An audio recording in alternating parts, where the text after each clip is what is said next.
Bismillahirrahmanirrahim. Assalamu alaikum dear students. My name is Khadija Nasheen and this is your computer class.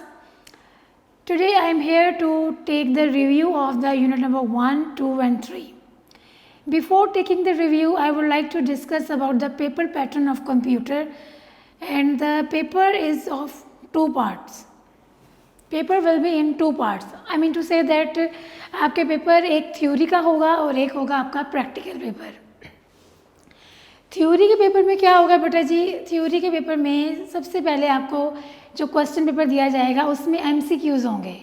जैसे कि आपके पास unique notes available हैं, उसमें notes के अंदर एमसीक्यूज़ बने हुए हैं. उन्हीं में से आपको पेपर में एमसीक्यूज़ आएंगे और एमसीक्यूज़ कितने मार्क्स के होंगे? 18 मार्क्स के. 18 मार्क्स के आपके एमसीक्यूज़ होंगे बेटा जी. उसके बाद जब आप ऑब्जेक्टिव पेपर सॉल्व कर लोगे तो वो आपसे ले लिया जाएगा और आपको दिया जाएगा सब्जेक्टिव पेपर. सब्जेक्टिव पेपर में आपके पार्ट्स होंगे 2, जिसमें सेकंड क्वेश्चन होगा शॉर्ट क्वेश्चंस के बारे में और थर्ड क्वेश्चन होगा लॉन्ग क्वेश्चंस के बारे में.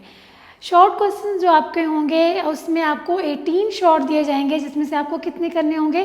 13 शॉर्ट क्वेश्चन आपको सॉल्व करने होंगे.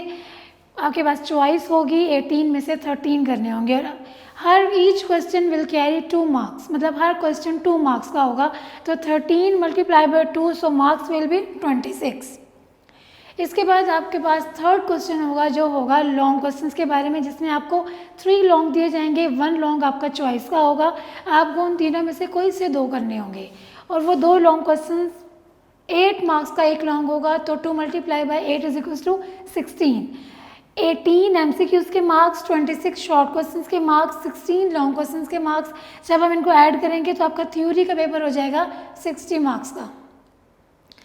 इसके अलावा आपका एक प्रैक्टिकल पेपर भी होगा जो आप मतलब प्रैक्टिकल जिस दिन आपका कंप्यूटर का थ्योरी का पेपर होगा उस दिन आपका प्रैक्टिकल पेपर नहीं होगा.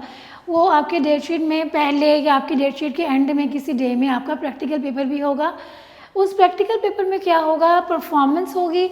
जो प्रैक्टिकल्स आपके नोट्स में अवेलेबल हैं, जो आपने लास्ट लेक्चर में प्रैक्टिकल्स मैंने आपको करवाए हुए थे 1 to 5, उन्हीं में से कोई सा एक प्रैक्टिकल आएगा. वो प्रैक्टिकल आपको कंप्यूटर पे टीचर को परफॉर्म करके दिखाना होगा. तो परफॉर्मेंस के मार्क्स होंगे आपके 6 और फिर वही प्रैक्टिकल आपने क्वेश्चन मतलब एक आंसर शीट के ऊपर उस क्वेश्चन को लिखना भी होगा. लिख के दिखाने के आपके मार्क्स होंगे 5 और उस आपके पास नोट्स में वाइवा क्वेश्चंस अवेलेबल हैं, पहले से तैयार शुदा वाइवा क्वेश्चंस हैं. उनमें से आपसे टीचर कोई से 2 वाइवा क्वेश्चन पूछेगा और एक वाइवा क्वेश्चन के 2 मार्क्स होंगे. तो वाइवा क्वेश्चन के मार्क्स हो गए 4. 6 हो गए परफॉर्मेंस, कंप्यूटर पे परफॉर्म करके दिखाने के मार्क्स हो गए 6. उसी प्रैक्टिकल को लिख कर दिखाने के मार्क्स हो गए 5 और वाइवा क्वेश्चन आपने ऑरल सुनाना. टीचर एट द स्पॉट आपसे क्वेश्चन पूछेगा, आप उसको आंसर देंगे, एट द स्पॉट आपके मार्क्स लगेंगे, उसके मार्क्स हो गए 4. जब ये सारे ऐड होंगे तो आपके प्रैक्टिकल पेपर बन जाता है 15 मार्क्स का. थ्योरी प्लस प्रैक्टिकल मतलब थ्योरी के मार्क्स होंगे 60, प्रैक्टिकल के मार्क्स होंगे 15. 60 + 15 इज इक्वल्स टू 75. आपका कंप्यूटर का पेपर 75 मार्क्स का होगा. मैं दोबारा से इस बात को रिपीट कर देती हूँ आप लोगों के लिए कि बाज़ बच्चे कंफ्यूज भी हो जाते हैं. ये जो आपका थ्योरी का पेपर होगा ये एक सेपरेट डे पे होगा और जो आपका प्रैक्टिकल का पेपर होगा ये एक सेपरेट डे पे होगा.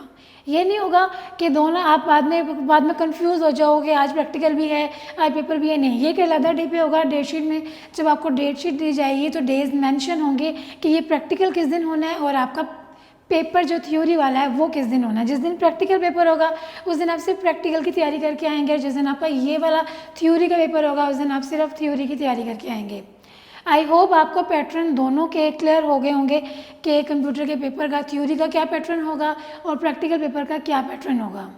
अब हम क्या करते हैं कि हमने अब तक जो भी पढ़ा है यूनिट नंबर 1 और 2 और 3 हाफ में, हम उनके इन टॉपिक्स को दोबारा से उनका एक रिव्यू लेते हैं, दोबारा से उनको रिवाइज करते हैं, चीज़ों को रिकॉल करते हैं ताकि हमें मज़ीद क्लियर हो जाए कि हमने अब तक क्या पढ़ लिया हुआ है. बेटा जी ये सारी चीज़ें आप पिछले लेक्चर्स में पढ़ चुके हैं. हम इनको दोबारा से रिवाइज करेंगे, थोड़ा सा अपनी इन चीज़ों को दोबारा से रिकॉल करेंगे कि हमने अब तक क्या पढ़ लिया हुआ है. यूनिट नंबर 1 था हमारा hardware basics. Unit number 1 hardware basics के बारे में था, जिसमें हमने सबसे पहले हार्डवेयर को डिस्कस किया कि हार्डवेयर क्या होता है. मतलब कंप्यूटर के वो पार्ट्स जिनको हम टच कर सकते हैं, फील कर सकते हैं, उसका हार्डवेयर है. फिर हमने हार्डवेयर की कैटेगरीज को पढ़ा, इनपुट डिवाइसेस और आउटपुट डिवाइसेस. मतलब वो डिवाइस ऐसा हार्डवेयर जिसके थ्रू डेटा कंप्यूटर के अंदर जाता है वो इनपुट डिवाइसेस की कैटेगरी में आता है। फिर ऐसा हार्डवेयर जिससे डेटा कंप्यूटर की दुनिया से बाहर की दुनिया में आता है वो आउटपुट डिवाइसेस आता है, आउटपुट डिवाइसेस कहलाता है। इसमें फिर इनपुट डिवाइसेस की मज़ीद कैटेगरीज हमने पढ़ी थी, फिर आउटपुट डिवाइसेस को हमने पढ़ा था। इसके अलावा सिस्टम यूनिट के बारे में पढ़ा था। सिस्टम यूनिट क्या होता है? कंप्यूटर आपने देखा होगा, सिस्टम यूनिट की 2 शेप्स होती हैं, डेस्कटॉप शेप और टावर शेप। टावर शेप जो ऐसे सीधा खड़ा हुआ है, डेस्कटॉप शेप जो इस तरह करके मतलब इस पोजीशन में है, जैसे कि ये डेस्कटॉप शेप है, ये उसकी टावर शेप है। ये 2 शेप्स हैं, होते दोनों ही सिस्टम यूनिट है, दोनों का एक ही काम होता है। सिस्टम यूनिट क्या करता है? Is a box where processing takes place, it consist of 2 parts. ये मतलब एक बॉक्स की तरह का होता है जिसमें प्रोसेसिंग होती है, तमाम डिवाइसेस इस बॉक्स के अंदर रख दी जाती हैं ताकि जो हमारी मेन डिवाइसेस हैं वो डस्ट वगैरह से, पानी से महफूज रह सकें। नेक्स्ट हमारा टॉपिक था मेमोरी। मेमोरी में हमने पढ़ा था कि मेमोरी क्या है? इंस्ट्रक्शंस और डेटा को अपने अंदर स्टोर करती है ताकि सीपीयू उन इंस्ट्रक्शंस के ऊपर काम कर सके। मेमोरी की 2 टाइप्स थी, रैम एंड रोम। उसके बाद हमने बार कोड रीडर के बारे में पढ़ा था। आप जब भी कभी बाहर जाते हो, मार्केट में कुछ भी चीज़ खरीदते हो तो उसके ऊपर बार कोड लगा होता है, वो बार कोड के अंदर इन्फॉर्मेशन हाइड होती है और बार कोड रीडर क्या करता है? उस इन्फॉर्मेशन को रीड करके कंप्यूटर के अंदर ट्रांसफ़र करता है। तो वो जो लाइंस हैं डिफरेंट विड्थ की, वो लाइंस होती हैं, उनको हम बोलते हैं बार कोड, और उन लाइंस को रीड करने वाली जो डिवाइस होती है वो कहलाती है bar code reader. Bar code reader क्या है? एक इनपुट डिवाइस है, गैदर करती है इन्फॉर्मेशन को, और ये एक लेज़र स्कैनिंग डिवाइस है। इसके अलावा किस किस्म की इन्फॉर्मेशन को ट्रांसलेट करता है बार कोड रीडर? प्रोडक्ट का नेम, उसका बैच नंबर, उसकी कंपनी का नाम, ये ज़्यादातर सुपरमार्केट्स और फार्मेसी वगैरह में यूज़ होता है।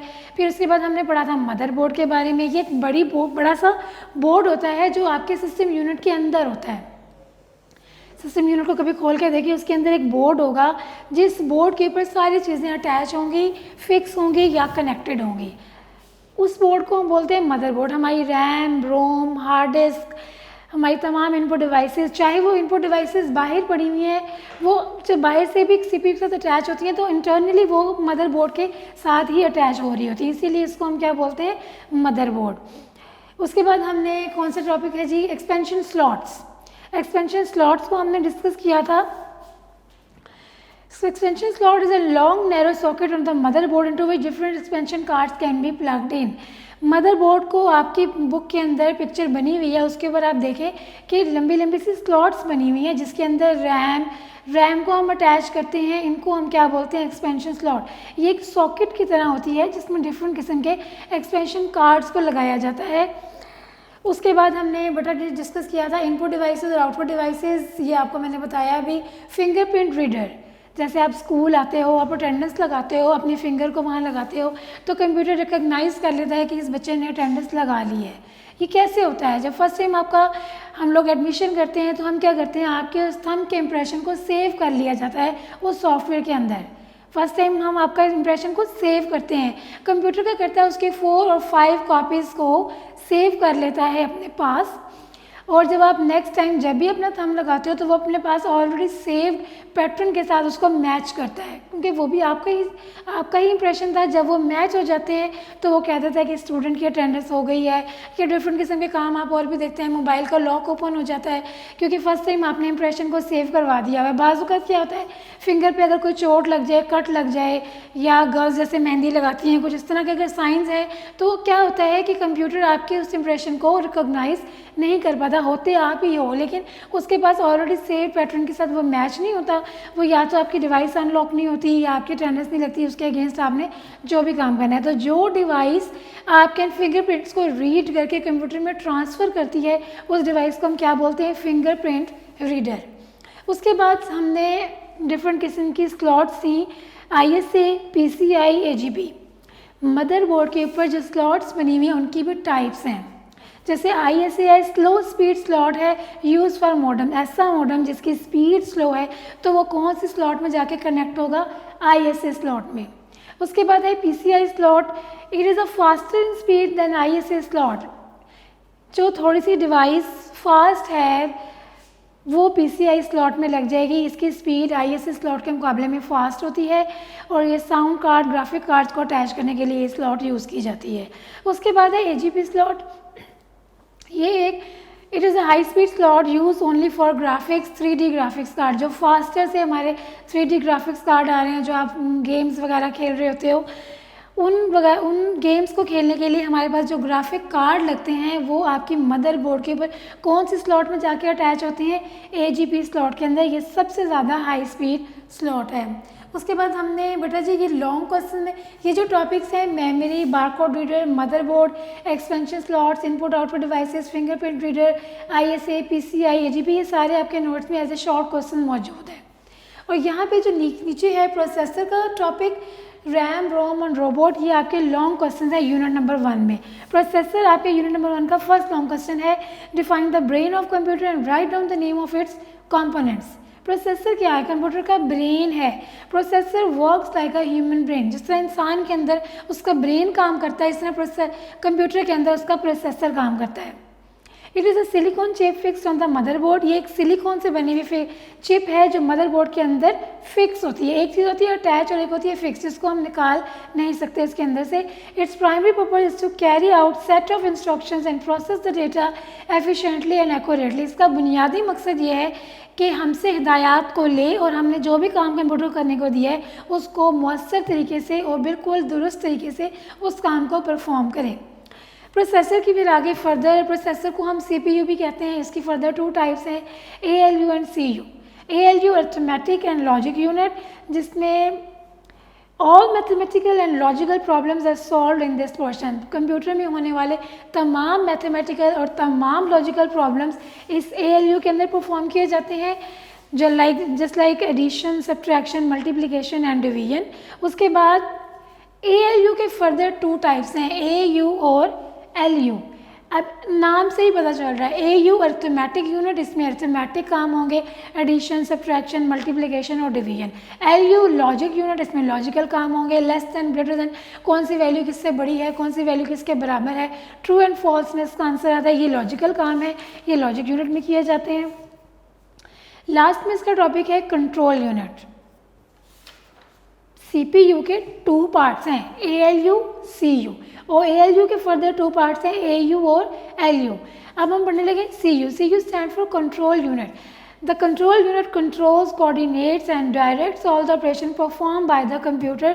It does not execute any instruction itself but direct other parts of the computer to carry them out. Computer में होने वाले तमाम कामों को कोऑर्डिनेट करता है, उनको तरतीब देता है, उनको डायरेक्ट करता है, उनको भेजता है डिफरेंट, मतलब अगर अर्थमेटिक काम है तो AU को सेंड कर देगा, लॉजिक काम है तो LU को सेंड कर देगा, खुद कोई काम नहीं करेगा। It does not execute any instruction itself. खुद कोई काम नहीं करेगा बल्कि direct other parts of the computer to carry them out. Computer के दूसरे पार्ट्स को डायरेक्ट करेगा उस काम को करने के लिए। It works just like a traffic policeman. अगर आप रोड पे देखें ना तो ट्रैफिक पुलिसमैन क्या कर रहा होता है, वो गाड़ियाँ तो नहीं चला रहा होता खुद से, वो क्या कर रहा होता है, वो ट्रैफिक को कंट्रोल कर रहा होता है कि इधर वाले चले जाएं, इधर वाले रुक जाएं। यही काम कंट्रोल यूनिट कर रहा होता है, क्योंकि आप कंप्यूटर को एक वक्त में एक इंस्ट्रक्शन तो दे नहीं रहे होते हो। आप एक इंस्ट्रक्शन देते हो, साथ आप फेसबुक ओपन कर लेते हो, साथ आप कोई म्यूज़िक प्ले कर लेते हो, साथ आप कोई पिक्चर्स देखने लग जाते हो, साथ आप अपना कोई पुराने नोट्स खोल लेते हो। कुछ ना कुछ आप कंप्यूटर में एक वक्त में आप काफ़ी सारे काम उसको दे देते हो। कंप्यूटर क्या करता है, उसको क्यू बना लेता है और हर काम को थोड़ा थोड़ा टाइम देके आपको ऐसे लगता है कि ये सारे काम एक साथ हो रहे हैं, ये एक साथ नहीं हो रहे होते। बैकएंड पे कंट्रोल यूनिट उसको कंट्रोल कर रहा होता है। नेक्स्ट आपका सेकंड लॉन्ग क्वेश्चन था रैम एंड रोम। रैम क्या है, ये दोनों मेमोरी की टाइप्स हैं। रैम भी मेमोरी की टाइप है, रोम भी मेमोरी की टाइप है, बस इनके काम करने का तरीका डिफरेंट है। रैम क्या करती है, आप जब भी कंप्यूटर को ऑन करते हैं, मैं एक छोटी सी एग्जांपल देती हूँ, मैं पेंट की एग्जांपल देती हूँ। आपने पेंट ओपन किया, आपने कंप्यूटर ऑन किया, पेंट ओपन किया, आपने ड्राइंग बनानी शुरू कर दी। अब होगा क्या, अभी अगर आपने ड्राइंग को सेव नहीं किया, उसके अंदर लाइट चली गई तो क्या आपको वो ड्राइंग मिलेगी दोबारा? जाहिर सी बात है नहीं मिलेगी। सेव नहीं ना की थी आप लोगों ने। अगर आपने उसको सेव कर लिया होता तो वो आपको मिल जाती। जब तक हम डेटा को सेव नहीं करते, वो डेटा रैम में होता है। RAM is the working area of computer, computer के काम करने की जगह है। जैसे आप स्कूल आए, आपने डेस्क पे अपनी कॉपी रखी, नोट्स रखे, पेन रखा, पेंसिल रखी, आपने काम करना शुरू कर दिया। आपने काम करना शुरू कर दिया। अब क्या हुआ क्या कि ऑफ टाइम हो गया, आप चले गए और आपने अपनी कॉपी बुक वहीं पे छोड़ दी। तो आप वेरी नेक्स्ट डे स्कूल आते हैं तो पूरी उम्मीद है कि आपको वो नहीं मिलेगी, वो इधर उधर हो जाएगी। आपको थोड़ा सा उसको फाइंड आउट करना पड़ेगा कि मेरी चीज़ कहाँ गई। अगर आप चाहते थे कि ये सेव रहे तो आप उसको बैग में डाल देते, तो वो आपको वो चीज़ मिल जानी थी। तो आप यही समझ लें कि कंप्यूटर का डेस्क है या कंप्यूटर के काम करने की जगह है रैम, जो एक टेम्परेरी स्टोरेज है। काम करने के लिए भी तो जगह चाहिए ना कंप्यूटर को, कोई ऐसी लोकेशन होगी, कोई ऐसी मेमोरी होगी जहाँ पे वो बैठ के कैलकुलेशंस करेगा। तो रैम वो ऐसी जगह प्रोवाइड करती है कंप्यूटर को। यहाँ पे उन्होंने आपको एग्जांपल भी दिया है कि for example someone is typing a letter in the computer and the power goes off. कोई बंदा कंप्यूटर पे लेटर टाइप कर रहा था, लाइट चली गई, तो उसको क्या वो लेटर मिलेगा, वो लेटर उसका इरेज हो जाएगा जब तक कि आपने उसको सेव नहीं किया होगा। जब आप उसको सेव करेंगे तो वो डेटा रैम में से उठ के चला जाएगा आपकी हार्ड डिस्क में। सेकेंड नेक्स्ट है आपका रोम। रोम क्या है? रोम भी एक मेमोरी है, लेकिन उसके नाम से आप अंदाज़ा लगाएं, रोम stand for read only memory. ये जस्ट रीड किए जाने वाली मेमोरी है। कंप्यूटर जब स्टार्ट होता है, आप उसको पावर देते हैं, कंप्यूटर ऑन होने के प्रोसेस में होता है, तो रोम के ऊपर कुछ ऐसे इंस्ट्रक्शंस लिखी होती हैं। वो इंस्ट्रक्शंस सिर्फ कंप्यूटर के लिए होती हैं और वो कंप्यूटर की ही लैंग्वेज में होती हैं। कंप्यूटर इंस्ट्रक्शंस को रीड करता है और काम करने के लिए रेडी हो जाता है। उसमें वो चेक करता है मुख्तलिफ डिवाइसेस को और सारी डिवाइसेस के साथ कनेक्टिविटी बनाता है और कंप्यूटर काम करने के लिए रेडी हो जाता है। और ये ऐसी इंस्ट्रक्शंस हैं जो लिखी रहती हैं। कंप्यूटर की लाइट ऑफ, कंप्यूटर की पावर ऑफ हो, ऑन हो, वो इंस्ट्रक्शंस उसके ऊपर लिखी होती हैं, वो वहाँ से इरेज नहीं होती। और ना ही हम उनको उसके अंदर कुछ ऐड कर सकते हैं, ना ही हम उसके अंदर से कुछ निकाल सकते हैं। इसीलिए इस मेमोरी को बोलते हैं रीड ओनली मेमोरी। उसके बाद बेटा जी नेक्स्ट आपका टॉपिक था रोबोट। अगर आपको याद हो तो रोबोट भी आपको मैंने पढ़ाया था। रोबोट क्या होता है? Robot is a machine which is controlled by a software contained in a chip. एक सॉफ्टवेयर होता है जो एक चिप में रख दिया जाता है और वो चिप उस रोबोट में लगा दी जाती है और रोबोट को वो सॉफ्टवेयर कंट्रोल कर रहा होता है। रोबोट्स बनाए गए इंसानों को हेल्प करने के लिए। एक इलेक्ट्रॉनिक मशीन है which has the ability to interact with physical objects. इसके अंदर है, कहने को ये भी कंप्यूटर है, ये भी एक सॉफ्टवेयर है, लेकिन इसके अंदर इतनी क्वालिटी है कि ये फिज़िकल चीज़ों के साथ इंटरेक्ट कर सकता है, चीज़ों के साथ काम कर सकता है। जैसे कि डिश वॉशर रोबोट है, डोमेस्टिक रोबोट है, मिलिट्री रोबोट है। हमारे पास जहाँ पे कार मैन्युफैक्चरिंग में रोबोट यूज़ हो रहा है, कार्स के ऊपर स्प्रे कर रहे हैं। इवन ऑपरेशन थिएटर्स में लाइट लगी हुई है रोबोट, और रोबोट ऑपरेशंस करने में भी हेल्प कर रहे हैं। अब तो बहुत ज़्यादा इस फील्ड में रोबोट्स ने तरक्की कर ली है। मिलिट्री के पास भी रोबोट्स हैं, बहुत सारी फैक्ट्री जॉब्स कर रहे हैं रोबोट्स। नासा में रोबोट गए हुए हैं, नासा यूज़ कर रही है रोबोट्स को स्पेस एक्सप्लोरेशन के लिए, मतलब स्पेस पे ले जाते हैं और वहाँ पे उसको एक्सप्लोर करते हैं कि वहाँ पे क्या क्या चीज़ें मौजूद हैं। ये तो था बेटा यूनिट नंबर 1 का रिव्यू। उसके बाद आप लोग आ जाएँ यूनिट नंबर 2 की तरफ। जो यूनिट नंबर 2 था आपका सॉफ्टवेयर बेसिक्स। मैंने आपको पहले भी बताया था कि कंप्यूटर दो चीज़ों से मिलके बना है, जैसे इंसान दो चीज़ों से मिलके बना है। इंसान की रूह और इंसान का जिस्म, दोनों चीज़ें होती हैं तो इंसान काम करने के काबिल होता है। दोनों में से अगर एक चीज़ भी ना हो तो इंसान कुछ नहीं। इसी तरह कंप्यूटर का हार्डवेयर और उसका सॉफ्टवेयर, कंप्यूटर की रूह है उसका सॉफ्टवेयर, और कंप्यूटर का मॉनिटर, कीबोर्ड, माउस, ये उसका क्या है? हार्डवेयर। अब हार्डवेयर के बारे में तो आपने पढ़ा, अब आप पढ़ेंगे सॉफ्टवेयर। सॉफ्टवेयर क्या है? Software is a set of instructions given the computer to perform specific task. कोई ख़ास काम करने के लिए इंस्ट्रक्शंस ली जाती हैं और ये कंप्यूटर की अपनी लैंग्वेज में होती है, हमारी ज़बान में नहीं होती। हम उसको उसी की लैंग्वेज में इंस्ट्रक्शन देते हैं और वो हमारी दी हुई इंस्ट्रक्शंस के मुताबिक ही काम कर रहा होता है। अगर आप कंप्यूटर पे क्लिक भी करते हैं ना, उस क्लिक के अगेंस्ट भी 7 से 8 या 10-12 इंस्ट्रक्शंस लिखी होती हैं कि यहाँ पे क्लिक किया जाए तो यूँ कर दो, यहाँ पे क्लिक किया जाए तो यूँ कर दो। डिफरेंट किस्म की पीछे कंडीशंस लगी होती हैं जिसके मुताबिक काम हो रहा होता है। सॉफ्टवेयर के भी आगे फर्दर 2 टाइप्स हैं, सिस्टम सॉफ्टवेयर और एप्लीकेशन सॉफ्टवेयर। सिस्टम सॉफ्टवेयर वो सॉफ्टवेयर है जो कंप्यूटर के ओवरऑल फंक्शन को मैनेज करता है, मॉनिटर करता है, मेंटेन करता है। मैं आपको इसके सिंपल से एग्जांपल दूंगी कि जैसे हम अपने स्कूल की एग्जांपल लेते हैं तो हमारी मैनेजमेंट क्या है? हमारा सिस्टम सॉफ्टवेयर है। सारे सिस्टम को चेक कर रही है, और आपके टीचर्स क्या हैं, आपके एप्लीकेशन सॉफ्टवेयर हैं जो अपना अपना काम कर रहे हैं। जैसे कि मैथ का टीचर मैथ पढ़ा रहा है, इंग्लिश का टीचर इंग्लिश पढ़ा रहा है, इस तरह जो एप्लीकेशन सॉफ्टवेयर हैं वो अपना अपना काम कर रहे होते हैं। माइक्रोसॉफ्ट वर्ड एक एप्लीकेशन सॉफ्टवेयर, वो डॉक्यूमेंट बना रहा है। माइक्रोसॉफ्ट पावर पॉइंट एक एप्लीकेशन सॉफ्टवेयर, वो प्रेजेंटेशंस तैयार करके दे रहा है। माइक्रोसॉफ्ट एक्सेल एक एप्लीकेशन सॉफ्टवेयर है जो क्या कर रहा है जी, आपकी स्प्रेडशीट्स बना रहा है, आपके रिजल्ट तैयार कर रहा है। और इस सॉफ्टवेयर के काम करने को कौन चेक कर रहा है, इस सॉफ्टवेयर को काम करने के लिए प्लेटफॉर्म कौन दे रहा है, हमारा सिस्टम सॉफ्टवेयर है। सिस्टम सॉफ्टवेयर में जो मेन सॉफ्टवेयर हमने, ये हमारा लॉन्ग वन भी था, हमने डिस्कस किया था, वो था operating system. Operating system is just like the soul of the computer, computer की रूह की तरह है ऑपरेटिंग सिस्टम। और ऑपरेटिंग सिस्टम क्या क्या काम कर रहा होता है, करने को तो वो बहुत सारे काम कर रहा था, लेकिन उसके तमाम कामों को हमने 4 इंपॉर्टेंट फंक्शंस में डिवाइड किया था। Booting and providing a user interface. Booting क्या है, कंप्यूटर के ऑन होने के प्रोसेस को हम बोलते हैं, कंप्यूटर बूट हो रहा है, कंप्यूटर का बूटिंग प्रोसेस हो रहा है। Operating system manage the startup process of a computer, computer के स्टार्ट होने के मरहले को हम बोलते हैं बूटिंग प्रोसेस। और इसको कौन चेक कर रहा होता है, आपका operating system. It load the system files in the RAM of the computer and provides the user interface. अभी मैंने आपको रैम का बताया था कि रैम कंप्यूटर के काम करने की जगह है। तो जब कंप्यूटर आपका ऑफ है, आपने स्विच लगाया, आपने उसकी पावर ऑन की, अब होगा क्या कि आपकी जो फाइल्स हार्ड डिस्क में पड़ी हुई हैं, सिस्टम फाइल्स, वो वहाँ से उठ के आएंगी आपकी रैम में। और इस प्रोसेस को हम कहेंगे कि ये बूटिंग प्रोसेस हो रहा है। रैम में सारा डेटा आएगा। जैसे फॉर एग्जांपल, छोटी सी एग्जांपल दूंगी कि आप सोए हुए हैं, आपको किसी ने जगाया है, आपकी मामा ने या किसी बड़े ने, तो आप जैसे ही उठोगे चीज़ें आपके माइंड में आने लग जाएंगी। बाज़ वक़्त आप शाम को सो जाते हो, उठते हो, ये क्या टाइम हुआ है, वॉच की तरफ देखते हो, अभी कुछ चीज़ें माइंड में आने लग जाती हैं। जैसे अगर आप लड़कों के माइंड में आएगा कि आज मेरा क्रिकेट मैच है, या मेरा कल क्रिकेट मैच है, या मैंने फलां टीचर का काम नहीं किया, वो चीज़ें आहिस्ता आहिस्ता आपका दिमाग सोया हुआ था वो जागना शुरू हो गया है। या आपको याद आएगा मैंने तो दोपहर का खाना नहीं खाया था, वो मैं पहले खाना खा लेता हूँ। या अगर आप गर्ल्स हैं तो गर्ल्स को अपनी उनकी एक्टिविटीज़ होती हैं, उन्हें कुछ अपना याद आ जाएगा कि कोई बहुत अच्छा ड्रामा लगना है, आज हमने वो ड्रामा देखना है। तो अब मैं आपको बताने की ये चीज़ एक छोटी सी आपको एग्जाम्पल इसलिए दे रही हूँ कि आपको समझ आए कि कंप्यूटर जब ऑन होता है तो होता क्या है। सिस्टम फाइल्स उठ के आती हैं उसकी रैम में, उसके काम करने की जगह पे, और इसको हम क्या बोलते हैं, बूटिंग प्रोसेस। उसके अलावा मैनेजिंग प्रोग्राम्स का काम कर रहा है ऑपरेटिंग सिस्टम, मतलब मुख्तलिफ प्रोग्राम्स चल रहे हैं, उनको बैकएंड पे मैनेज कौन कर रहा है, आपका ऑपरेटिंग सिस्टम। फॉर एग्जांपल आपने कंप्यूटर में, या आप मोबाइल की एग्जांपल ले लें, मोबाइल में आप बहुत सारे काम एक साथ कर रहे होते हैं, उसमें भी सॉफ्टवेयर होता है।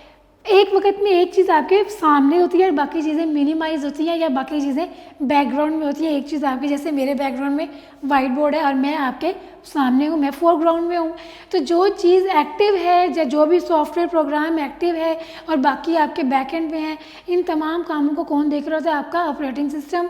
इसके अलावा फाइल मैनेजमेंट, फाइल्स बनाते हो, फोल्डर्स बनाते हो, क्रिएट करते हो, डिलीट करते हो, मूव करते हो, रीनेम करते हो, सारे काम करने में आपको कौन हेल्प कर रहा होता है, operating system. Configuring devices, configure करने का क्या मतलब होता है, अगर आपने अपने कंप्यूटर के साथ कोई प्रिंटर ला के अटैच किया है, या आपने अपना डिजिटल कैमरा अटैच किया है, मोबाइल अटैच किया है, तो आपका कंप्यूटर फौरी तौर पे बता देता है, मोबाइल का मॉडल भी बता देता है कि ये मॉडल कंप्यूटर के साथ अटैच हुआ है। कंप्यूटर के साथ कंप्यूटर उस डिवाइस को कॉन्फ़िगर करता है, उसको समझता है। उस डिवाइस का एक डिवाइस ड्राइवर सॉफ्टवेयर होता है जो कंप्यूटर को गाइड करता है कि ये डिवाइस क्या है और तुमने इसके साथ रब्ता कैसे बनाना है। जो पुराने कंप्यूटर्स होते थे ना, तो अगर हम लोग प्रिंटर को अटैच करते थे तो हम जब बाज़ार से जाके प्रिंटर ख़रीदते थे तो हमें साथ एक छोटी सी सीडी मिलती थी, वो कहते थे जी इसमें इसका डिवाइस ड्राइवर है। आपने जब भी डिवाइस साथ अटैच करनी है तो आपने ये डिवाइस ड्राइवर भी इंस्टॉल करना है, वरना कंप्यूटर को पता ही नहीं चलना कि ये कौन सी डिवाइस मेरे साथ अटैच हुई है। अब चूंकि कंप्यूटर स्मार्ट हो गए हैं, अब कंप्यूटर्स के अंदर ये बिल्ट इन चीज़ होती है कि आप डिवाइस को जस्ट कनेक्ट करते हो तो कंप्यूटर उसको खुद ही रिकॉग्नाइज कर लेता है। इस प्रोसेस को बोलते हैं कॉन्फ़िगरिंग डिवाइसेस। तमाम डिवाइसेस को चेक करता है जो भी कंप्यूटर के साथ अटैच होती हैं। इसके अलावा हमने यहाँ पे utility program, file manager, disk scanner, device driver, ये सारे के सारे सिस्टम सॉफ्टवेयर्स हैं। यूटिलिटी प्रोग्राम क्या करता है, कंप्यूटर को मेंटेन करता है, analyse, configure and maintain the computer. Computer की मेंटेनेंस का काम यूटिलिटी प्रोग्राम कर रहा होता है। फाइल मैनेजर फाइल्स के ऊपर काम कर रहा होता है, फाइल्स को रीनेम, मूव, कॉपी, डिलीट, ये सारे सिस्टम सॉफ्टवेयर हैं। डिस्क स्कैनर क्या कर रहा होता है, और हमारी हार्ड डिस्क में मौजूद जो प्रॉब्लम्स होती हैं उनको डिटेक्ट करता है और उनको रिजॉल्व करता है, उन एरर्स को दूर करता है। हमारा सेकंड लॉन्ग क्वेश्चन भी डिस्क क्लीनअप के बारे में है। हमारा सेकंड लॉन्ग क्वेश्चन भी डिस्क क्लीनअप के बारे में है। डिस्क क्लीनअप एक ऐसा सिस्टम सॉफ्टवेयर है जो हमारी हार्ड डिस्क में मौजूद एक्स्ट्रा एरर्स को दूर करता है। बाज़ वक़्त क्या होता है, कंप्यूटर बार बार एरर देने लग जाता है लो डिस्क मेमोरी, हालांकि आपकी हार्ड डिस्क में जगह होती है। वो होता क्या है कि डेटा प्रॉपरली उसमें सेव नहीं हो रहा होता। छोटी सी एग्जांपल दूंगी आपको यहाँ पे, जैसे आपकी कबर्ड होती है, उसमें कपड़े अगर आपने तरतीब से नहीं रखे हुए तो उसमें जगह नहीं होती। अलमारी खोली, कपड़े सारे ऊपर, कोई चीज़ कहीं पड़ी है, कोई चीज़ पड़ी है, फिर मामा से भी डांट पड़ती है कि ये अलमारी को फ़ौरन आप सही करो, ये क्या किया हुआ है। जब आप उन तमाम चीज़ों को तरतीब के साथ मैनेज करके रखते हो तो कितनी जगह बन जाती है। इसी तरह हार्ड डिस्क में क्या होता है, बाज़ वक़्त हम फाइल्स को सेव कर रहे होते हैं, कोई डेटा यहाँ सेव हो जाता है या उस फाइल की दो कॉपीज सेव हो जाती हैं। तो डिस्क क्लीनअप क्या करता है, एक्स्ट्रा फाइल्स को, डिस्क क्लीनअप सॉफ्टवेयर क्या करता है, एक्स्ट्रा फाइल्स को डिलीट कर देता है, तमाम डेटा को ऑर्गेनाइज कर देता है और हार्ड डिस्क में काफ़ी सारी स्पेस बन जाती है। सेकंड लॉन्ग क्वेश्चन में आपने ये स्टेप्स पढ़े थे कि डिस्क क्लीनअप सॉफ्टवेयर को आपने कैसे यूज़ करना है, पूरे प्रॉपर वहाँ पे लॉन्ग क्वेश्चन में स्टेप्स मौजूद हैं। स्टेप्स को फॉलो करते जाएंगे तो डिस्क क्लीनअप सॉफ्टवेयर आपके हार्ड डिस्क में मौजूद एक्स्ट्रा एरर को अननेसेसरी फाइल्स को डिलीट कर देगा। फिर आपका थर्ड लॉन्ग क्वेश्चन था एप्लीकेशन सॉफ्टवेयर के बारे में। एप्लीकेशन सॉफ्टवेयर आपको मैंने पहले भी बताया कि ये एक स्पेसिफिक टास्क परफॉर्म करते हैं, जैसे कि एग्ज़ाम प्रिपरेशन सॉफ्टवेयर। ये क्या करता है, सैट, जीमैट, जीआरई, जो इस तरह के स्टैंडर्डाइज टेस्ट हैं उनको, उनकी प्रिपरेशन में आपको हेल्प करते हैं। टाइपिंग ट्यूटर एक ऐसा सॉफ्टवेयर जो आपको टाइपिंग स्पीड बढ़ाने में हेल्प करता है। प्रोडक्टिविटी सॉफ्टवेयर में आ जाते हैं आपके वर्ड प्रोसेसिंग और ग्राफिक सॉफ्टवेयर। ये क्या करते हैं, आपको कोई भी काम करने में बहुत ज़्यादा हेल्प करते हैं। नोट्स बनाने में आप माइक्रोसॉफ्ट वर्ड को यूज़ करें। इसके अलावा यहाँ पे डिवाइस ड्राइवर का मैंने आपको पहले भी बताया है कि डिवाइस ड्राइवर कोई भी डिवाइस कंप्यूटर के साथ अटैच होती है, जैसे कि प्रिंटर हो गया, स्कैनर हो गया, उसका एक डिवाइस ड्राइवर सॉफ्टवेयर होता है जो कंप्यूटर के साथ इंटरेक्शन बनाता है और कंप्यूटर को बताता है कि इस डिवाइस से आपने अपना राब्ता कैसे बनाना है।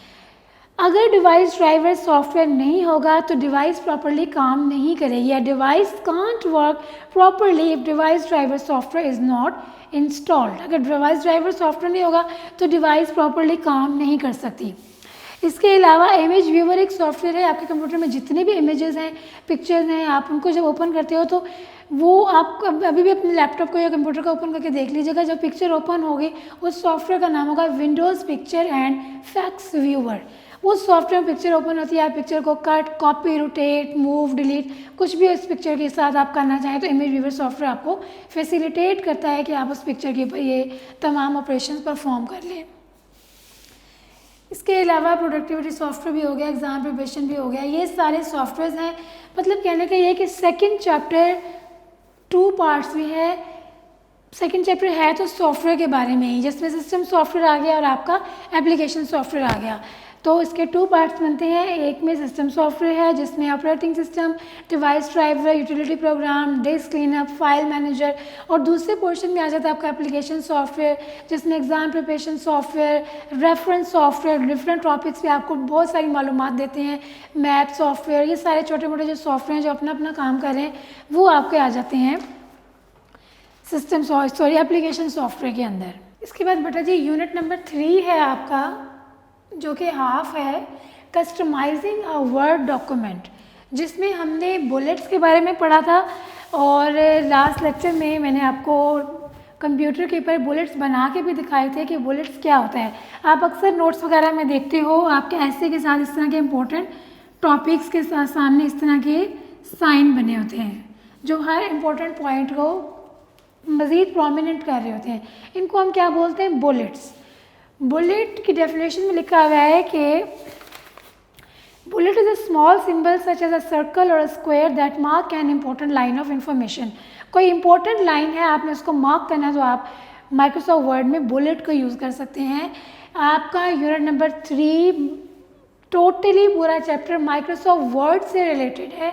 माइक्रोसॉफ्ट वर्ड एक ऐसा सॉफ्टवेयर है जिसमें आपके ये नोट्स वगैरह बनाए जाते हैं इंग्लिश के साइंस के, मतलब इंग्लिश को यूज़ करते हुए कोई भी नोट्स हैं तो आप माइक्रोसॉफ्ट वर्ड में बनाते हैं। आपके टेस्ट वगैरह हर चीज़ इसके अंदर तैयार की जाती है। एक प्रोफेशनल सॉफ्टवेयर है। इस सॉफ्टवेयर के डिफरेंट एस्पेक्ट्स को डिस्कस किया गया था यूनिट नंबर 3 में, जिसमें एक टॉपिक था बुलेट्स, उसके बाद था इंडेंटेशन।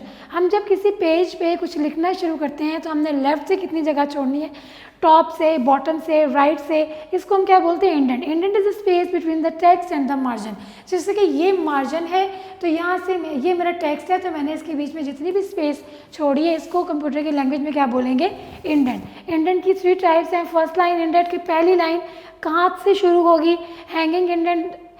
हैंगिंग इंडेंट मतलब आपका नीचे वाला पैराग्राफ कहाँ से शुरू होगा, इंडेंट बोथ साइड, दोनों साइड से कितनी जगह छोड़नी, मतलब डिफरेंट ऑप्शन है आपके पास, आप जिसको मर्जी यूज़ कर लें। थर्ड पे आपका डायलॉग बॉक्स टॉपिक है। डायलॉग बॉक्स क्या है, आपको मैंने डायलॉग बॉक्स लैपटॉप कंप्यूटर के ऊपर डायलॉग बॉक्स दिखाया था। मतलब आप कोई माइक्रोसॉफ्ट वर्ड में कोई चीज़ ओपन करते हैं, फ़ॉन्ट पे क्लिक करते हैं तो एक छोटी सी विंडो खुल जाएगी, उसके अंदर फ़ॉन्ट से रिलेटेड सारी चीज़ें मौजूद होंगी। फ़ॉन्ट को बोल्ड करना, इटैलिक करना, कलर चेंज करना, फ़ॉन्ट का स्टाइल वगैरह, उस जो छोटी सी विंडो की आप जब तक उसको ओके या कैंसिल नहीं करोगे वो आगे से नहीं जाएगी। तो उस छोटी सी विंडो को बोलते हैं dialog box. It is a type of window use to communicate with computer with its and its user. Computer और यूज़र के साथ कम्युनिकेट कराने के लिए डायलॉग बॉक्स यूज़ होता है। It may communicate information to user और prompt to user for response और बोथ। यूज़र के साथ यूज़र को कोई इन्फॉर्मेशन देती है और प्रॉम्प्ट का मतलब है कि यूज़र को इस चीज़ पे मजबूर करती है कि इस विंडो के अगेंस्ट कोई ना कोई रिस्पॉन्स दे, वरना वो विंडो आगे से नहीं जाती। माइक्रोसॉफ्ट वर्ड में हम लोगों के पास एक ऑप्शन होती है ड्रैग एंड ड्रॉप। चीज़ को एक जगह से उठा के, मतलब आपने एक लाइन लिखी और आप चाहते थे कि ये लाइन यहाँ ना आए, थोड़ा नीचे आ जाए या नेक्स्ट पेज पे आ जाए। मेरे डॉक्यूमेंट में 2-3 पेजेस थे, मैं चाह रही हूँ कि सेकंड पेज पे आ जाए, तो मैं उसको वहाँ से ड्रैग करके उसको सिलेक्ट करूँगी और माउस के लेफ्ट बटन को प्रेस किए रखूँगी और माउस को ड्रैग करूँगी तो वो वहाँ से उठ के मैं जहाँ पे भी जाके माउस के बटन को जैसे ही छोड़ूंगी तो वो चीज़ वहाँ से ड्रैग होकर न्यू लोकेशन पर ड्रॉप हो जाएगी। इसको हम बोलते हैं ड्रैग एंड ड्रॉप।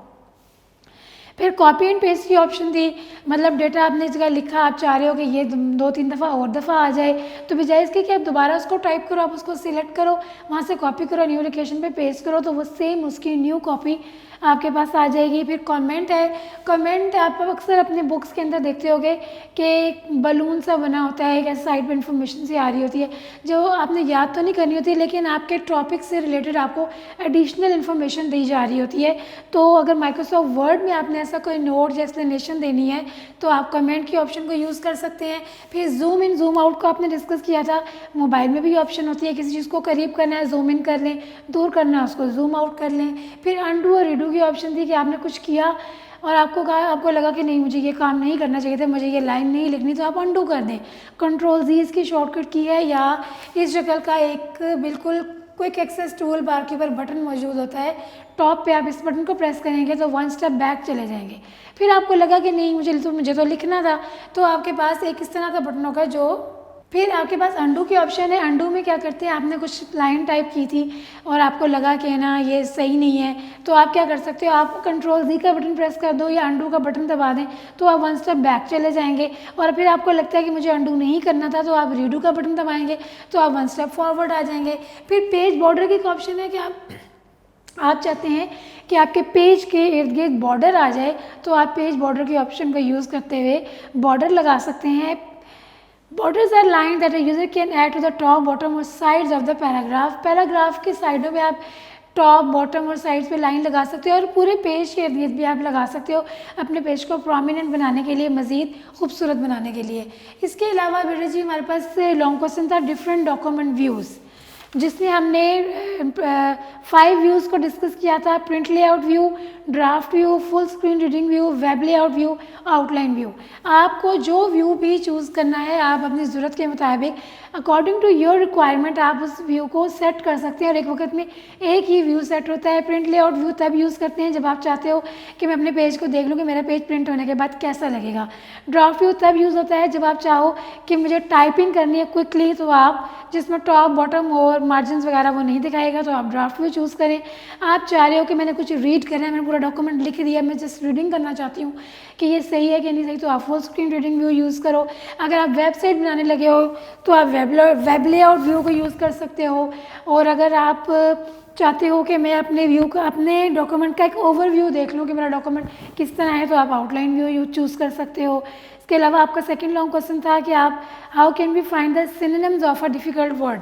आप माइक्रोसॉफ्ट वर्ड में रहते हुए एक वर्ड आपने लिखा, आपको लगा कि ये वर्ड थोड़ा सूटेबल नहीं है, मुझे इससे मिलता जुलता कोई सेम मीनिंग वाला वर्ड चाहिए, तो आप थिज़ॉरस को यूज़ करते हुए उस वर्ड की जगह पे नया कोई भी वर्ड ऐड कर सकते हो। वो वर्ड वहाँ से रिप्लेस हो जाएगा और उसकी जगह पे न्यू वर्ड आ जाएगा। बेटा यहाँ तक हमारा जो हमने अभी तक लेक्चर्स लिए हैं, यहाँ तक हमारे लेक्चर्स का मैंने आपको एक रिव्यू दे दिया है ताकि आपको माइंड में चीज़ें रिकॉल हो जाएं कि हमने अब तक क्या पढ़ लिया हुआ है।